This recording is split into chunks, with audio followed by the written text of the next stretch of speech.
और जो unanimous judgement थी, ये सुनकर बहुत निराशा हुई, बहुत अफसोस हुआ। इससे हमारी स्टेट की इकानमी को बहुत नुकसान होगा। मैं बुनियादी तौर पे कहता हूँ कि इसको ख़त्म करना 5 अगस्त 2019 को ही गलती थी। उससे तो ऊपर वाला खुदा है, उसके साथ तो हमारी अप्रोच नहीं है। हकीकत को हकीकत समझना चाहिए। रिज़ल्ट मैं अभी लाइव सुन रहा था और जो यूनानिमस जजमेंट थी, ये सुनकर बहुत निराशा हुई, बहुत अफसोस हुआ। मैं शुरू से ही कह रहा था कि 2 अदारे हैं जो इसका फैसला कर सकता है, एक पार्लियामेंट, मरकज़ी सरकार, और दूसरा सुप्रीम कोर्ट। जाहिर है मरकज़ी सरकार करती नहीं, उन्होंने तो आर्टिकल 370 को ख़त्म किया, कानून बनाकर नया। अब ये आखिरी हमारी उम्मीद थी कि सुप्रीम कोर्ट इसमें सुनाई करे और इसका फ़ैसला सुनाए। 3 महीने 4 महीने इस पर बहस हुई पार्लियामेंट के अंदर, और मुख्तलिफ वकला ने अलग अलग पार्टीज़ को और रियासत जम्मू कश्मीर के लोगों को रिप्रेजेंट किया।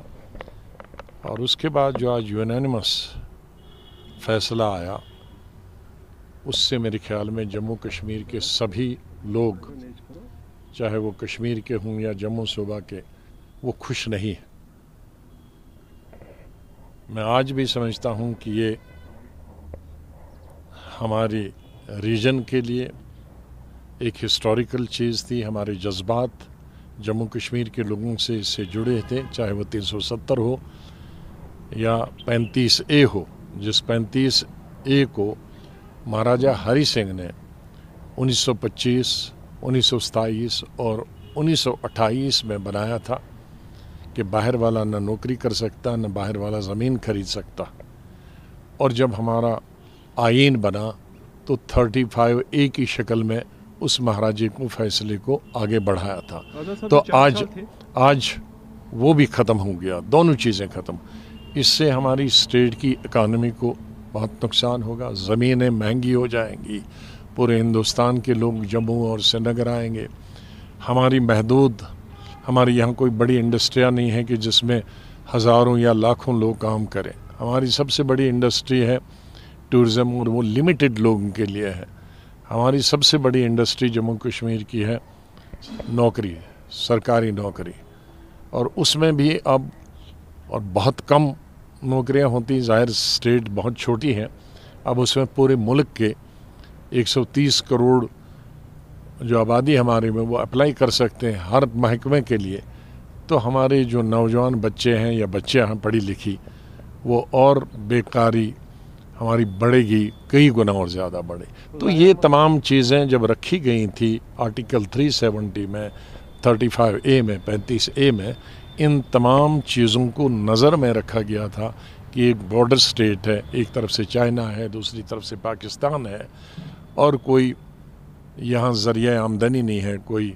हमारी उम्मीद थी कि सुप्रीम कोर्ट, क्योंकि वो किसी दल की, किसी पक्ष की, किसी सियासी पार्टी से ताल्लुक़ नहीं रखते हैं, और ख़ास तौर से आज की जो ये बेंच था, वो बिल्कुल मैं कह सकता हूँ कि बहुत ही अच्छा बेंच था। लेकिन अब उन्होंने कॉन्स्टिट्यूशन को इंटरप्रेट किया और कॉन्स्टिट्यूशन के हिसाब से उन्होंने कहा कि 370 है। लेकिन मैं बुनियादी तौर पे कहता हूँ कि इसको ख़त्म करना 5 अगस्त 2019 को ही गलती थी।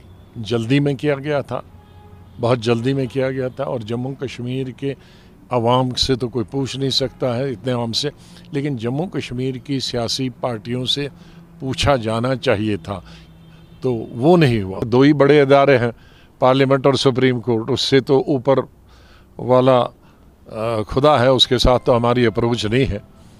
तो यहाँ जो जमहूरियत में जो सबसे स्ट्रॉन्ग पिलर्स हैं हमारी जमहूरियत के, वो है पार्लियामेंट और सुप्रीम कोर्ट। बदकिस्मती से हम दोनों में हार गए।